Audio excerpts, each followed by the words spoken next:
नमस्कार, मैं हूं आपके साथ पूर्णिमा मिश्रा। हमारे खास प्रोग्राम क्या कहते हैं नरेंद्र मोदी में आज आपको सुनवाएंगे पीएम मोदी का वो ऐतिहासिक भाषण जो उन्होंने 20 अक्टूबर 2011 को गुजरात में दिया। अपने भाषण में मोदी जी ने कहा कि ये सद्भावना मिशन ये कोई नरेंद्र मोदी की खोज नहीं, ये कोई गुजरात सरकार की खोज नहीं, ये कोई गुजरात के मुख्यमंत्री को एक बड़ा गजब का विचार आया ऐसा नहीं है। ये सद्भावना हजारों साल से हमारे रक्त में बह रही है, हमारे शरीर का हिस्सा है और उसी के कारण तो हमारे पूर्वजों ने मंत्र दिया था वसुधैव कुटुंबकम। देखो, मैंने कल्पना नहीं की जब मैंने सद्भावना मिशन का हर जिले में जाने का निर्णय किया, तब मैंने सोचा नहीं था कि मेरे साथ हजारों की तादाद में और भी बंधु भगिनी उपवास करें। मुझे अभी बताया गया करीब 8,500 लोग यहाँ ऐसे हैं जिन्होंने आज मेरे साथ उपवास करके इस सद्भावना मिशन को आगे बढ़ाने का संकल्प किया है। ये उपवास का निर्णय करके मेरे इस कार्य में समर्थन करने वाले मैं सभी भाइयों बहनों का अंतःकरण पूर्वक आभार व्यक्त करता हूं। भाइयों बहनों, मैं शाम के समय बहुत विस्तार से मेरा भाषण करने वाला। अभी तो सिर्फ आपका स्वागत करने के लिए मैं खड़ा हूं। एक कार्य को इतना जनसमर्थन हो, इसका कारण क्या है? ये सद्भावना मिशन ये कोई नरेंद्र मोदी की खोज नहीं है, ये कोई गुजरात सरकार की खोज नहीं है, ये कोई गुजरात के मुख्यमंत्री को वन फाइन मॉर्निंग एक बड़ा गजब का विचार आ गया, ऐसा नहीं है। ये सद्भावना हजारों साल से हमारे रक्त में बह रही है, हमारे शरीर का हिस्सा है, हमारे मन मंदिर का हिस्सा है, हमारी भावनाओं का अधिष्ठान है। और उसी के कारण तो हमारे पूर्वजों ने मंत्र दिया था वसुधैव कुटुंबकम का। ये वसुधैव कुटुंबकम का मंत्र भीतर अगर सद्भावना नहीं होती तो कभी जन्म नहीं लेता है। आज हम उस हमारे पूर्वजों के मंत्र को चरितार्थ करने का प्रयास कर रहे हैं, उसको आगे बढ़ाने का सपना लेकर के हम चले। हमारे ही तो पूर्वज थे, उन्होंने एक ऐसा मंत्र दिया था, अगर उस मंत्र को आज दुनिया समझे तो दुनिया में से ये आतंकवाद पूरी तरह खत्म हो जाए। कोई जरूरत न पड़े, सिर्फ उस हमारी भावना को, हमारे उस मंत्र को समझे। हमारे पूर्वजों ने कहा था, एकम सत विप्राहा बहुधा वदंती। सत्य एक है, विद्वान उसको भिन्न भिन्न तरीके से व्याख्यायित करते हैं। अगर इस सत्य को मान लिया जाए तो कौन ऊंचा कौन नीचा ये सवाल ही नहीं खड़ा होगा।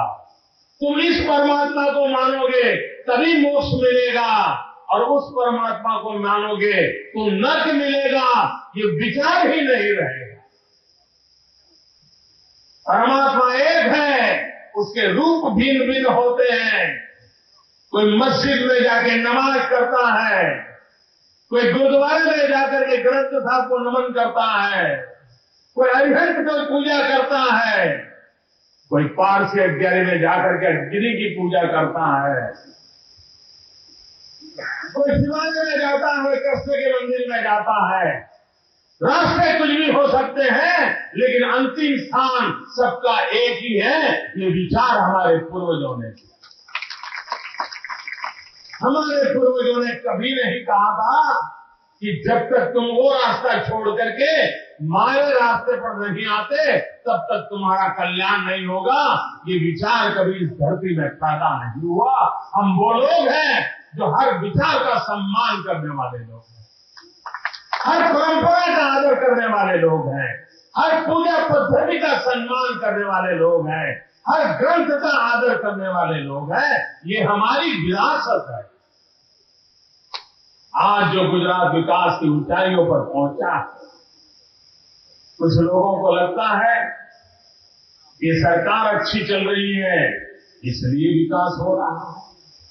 कुछ लोगों को लगता है कि भ्रष्टाचार को निकालने में सफल हुए हैं इसलिए लोगों की सेवा हो रही है। कुछ लोगों को लगता है सामान्य मानवीय की जरूरियातों पर जोर दिया जाता है इसलिए आम आदमी पर सरकार अच्छी लगती है। कुछ लोगों को लगता है कि औद्योगिक विकास आने के कारण नौजवान को रोजी रोटी मिल रही है इसलिए सरकार अच्छी है।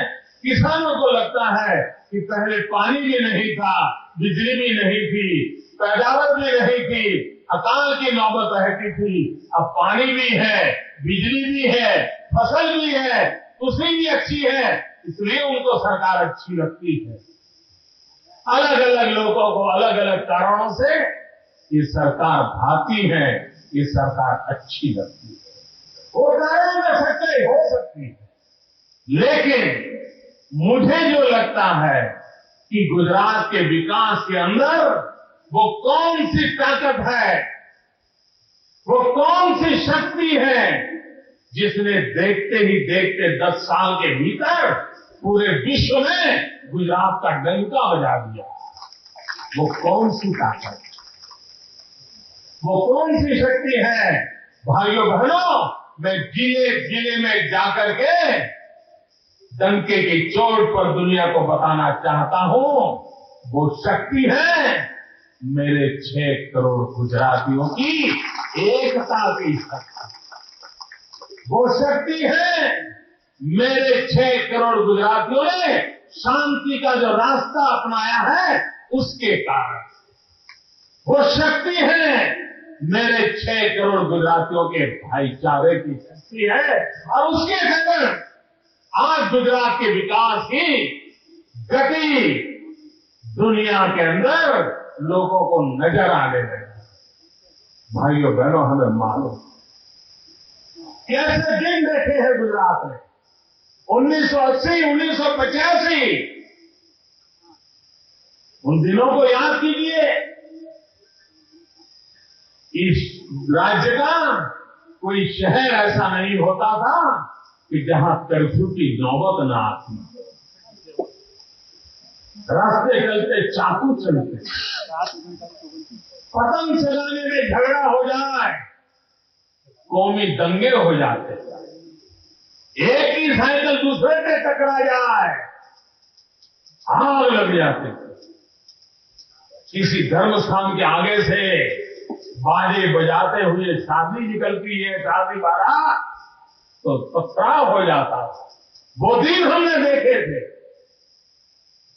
एक दूसरे को मारने काटने पर लगे रहते थे। 1980-85 के वो दिन भूलना मत भाइयों। उस कठिन दौर से हम गुजरते थे और जब दंगे होते तो गरीब आदमी भूखा मरता, ऑटो रिक्शा वाले की ऑटो रिक्शा नहीं चलती, छोटा दुकानदार है बेचारे की दुकान जला दी जाती, गरीब मां बेटा शाम को घर आएगा इंतजार करती थी, बेटे का शव आता। इस राज्य में बच्चा पैदा होता था, वो मां बोलना बाद में सीखता था, मामा बोलना बाद में सीखता था, पप्पा बोलना बाद में सीखता था। वो पहले सीखता था कर्फ्यू शब्द। बच्चे को कर्फ्यू शब्द का अर्थ मालूम था। आज जो बच्चा 8-10 साल का हुआ है उसे कर्फ्यू क्या होता है मालूम तक नहीं। ये शांति का हमने अनुभव किया है। इस शांति के कारण हमारी शक्ति कितनी बड़ी है ये हमने एहसास किया है। ये भाईचारे के मार्ग के कारण हम गुजरात को कितना नई ऊंचाइयों पर ले जा पाए ये हमने अनुभव किया। और जो चीज सिद्ध हुई है उसको बार बार स्मरण करना चाहिए। मैं अब तक इन विषयों पर नहीं बोलता था क्योंकि मैं दुनिया को पहले करके दिखाना चाहता। मैं दुनिया को सबूत देना चाहता था कि शांति, एकता, भाईचारा ये कैसे अर्जित किया जा सकता है, ये मैं दुनिया को दिखाना चाहता था। और 10 साल की तपस्या करके ये हमने सिद्ध किया है। और जब सिद्ध किया है तो डंका की चोट पर दुनिया को दिखाना है कि आप भी अगर प्रगति करना चाहते हो तो ये जातिवाद के जहर को छोड़ो, भारत मां के पुजारी बनो, ये देश आगे बढ़ने लगेगा। मैं देश और अन्य राज्यों को कहना चाहता हूं, ये शहर और गांव के झगड़े किसी का भला नहीं करेंगे। ये जाति जाति के बीच का तनाव किसी का भला नहीं करेंगे। ये जाति जाति के जहर में एक कौम को दूसरी कौम से टकरा दिया, ये कभी किसी का भला नहीं करेंगे। अपने गुजरात में भी एक जमाना था, वो मानगढ़ कौन भूल सकता है, कितने लोगों को एक साथ मार दिया था क्योंकि वो किसी एक जाति की मां से गोद से पैदा हुए थे, दूसरी जाति के लोगों ने उनको मार दिया। क्या निकाला? भाई भाई के खून का प्यासा हो जाए, क्या निकलेगा?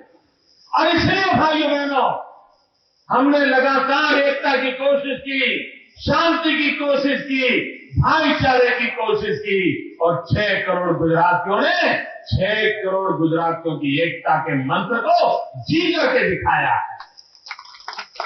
और इसलिए सफलता के कारण मुख्यमंत्री मोदी नहीं है, सफलता का कारण ये उपवास पे आए हुए मेरे भाइयों बहनों 6 करोड़ गुजराती हैं।